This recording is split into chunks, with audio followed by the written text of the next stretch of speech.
ఏర్పాటు చేయడం జరిగింది. ఆ కార్యక్రమం అయిపోయిన తర్వాత ఆళ్ళగడ్డ సమీపంలో నైట్ హాల్ట్ అక్కడే గౌరవ జగన్మోహన్ రెడ్డి గారు నైట్ హాల్ట్ అక్కడే ఉంటారు.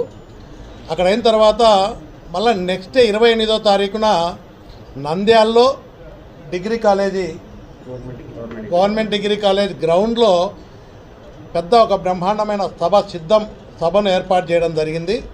పార్టీ నిర్ణయించడం జరిగింది. దానికి అనుగుణంగానే మీరందరూ కూడా ఒక్కసారి చూస్తే ఈ జిల్లాలో నంద్యాల జిల్లాకు సంబంధించినటువంటి ప్రతి బూత్ నుంచి కూడా ప్రతి గ్రామం నుంచి కూడా పెద్ద ఎత్తున మేమందరం కూడా మా బూత్ సిద్ధం, మా గ్రామం సిద్ధం అనే మా నినాదంతో ప్రతి ఒక్కరు కూడా పెద్ద ఎత్తున ఈ కార్యక్రమాన్ని విజయవంతం చేసే విధంగా గౌరవ ముఖ్యమంత్రి గారు ఆ రోజు ప్రజలను కార్యకర్తలను ఉద్దేశించి మాట్లాడడం జరుగుతుంది.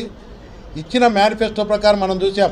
జగన్మోహన్ రెడ్డి గారు పాదయాత్ర చేస్తూ 6,480 కిలోమీటర్లు 68 కిలోమీటర్ల పాదయాత్ర చేసి ఆ రోజు ప్రజల యొక్క కష్టాలు ఇబ్బందులు తీర్చేదానికి మన గవర్నమెంట్ వస్తానే నవరత్నాలు అమలు చేసి మీకు అండగా ఉంటానని చెప్పడం. ఈరోజు రాప్తాడులో జరిగినటువంటి సిద్ధం మీటింగ్కి ఒక్కసారి పిలిపిస్తే లక్షలాదిగా 10 లక్షలకు పైన నాయకులు కార్యకర్తలు పెద్ద ఎత్తున ఆ రోజు మీరు చూస్తే ఎంతో ఉత్సాహంగా ఎన్నికలు ఎప్పుడు వస్తాయా మేము సిద్ధంగా ఉన్నాం, జగన్మోహన్ రెడ్డి గారి నాయకత్వంలో మళ్ళీ ఆయన పరిపాలనే కావాలని ప్రజలు కోరుకున్న విధానాన్ని వాళ్ళు వ్యక్తపరిచిన వాళ్ళ ఉత్సాహాన్ని కానీ చూస్తే మనకు ఆ మీటింగ్లో రాప్తాడులో మనం చూసాం. అంతే ఉత్సాహంతో అంతే